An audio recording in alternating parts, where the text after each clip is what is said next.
તો good morning બધાને। તો આપણે વાત કરવાના છે કે જીટીયુ એક્ઝામ નજીક આવી રહી છે, બરાબર।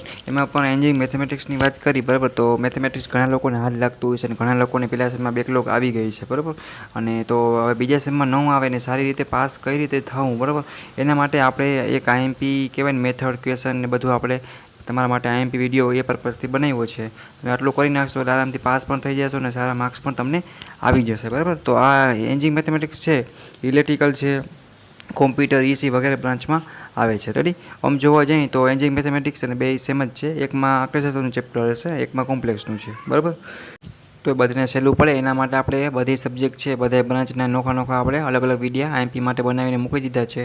તો બધાને તમે શેર કરી દો અને સપોર્ટ માટે લાઇક પણ કરી શકો અને કોમેન્ટ પણ કરી શકો, જેથી કરીને અમને પણ થોડોક સપોર્ટ મળે। તમને કાંઈ પણ ડાઉટ કોઈ ક્વેરી આવે તો તમે કોમેન્ટ કરીને પણ પૂછી શકો છો। અને ડિસ્ક્રિપ્શનમાં આપણે ઇમ્પોર્ટન્ટ મટીરિયલ વગેરે લિંક આપણે નાખી દઈશું અને આપણી યુટ્યુબ ચેનલ સાથે તમે જોડાઈ જાઓ, જેથી કરીને તમને કોઈ પણ નવો વિડીયો કે કોઈ પણ ઇન્ફોર્મેશન આવે તો તમે એનો લાભ લઈ શકો। અને તમને કાંઈ પણ ડાઉટ કરી હોય તો કોમેન્ટ કરીને પૂછી શકો છો। બધા સબ્જેક્ટના આઈએમપી વિડીયો આપણે બનાવતા હોઈએ છીએ, તો બધાને શેર કરો, સપોર્ટ કરો અને થેન્ક યુ, બાય બાય।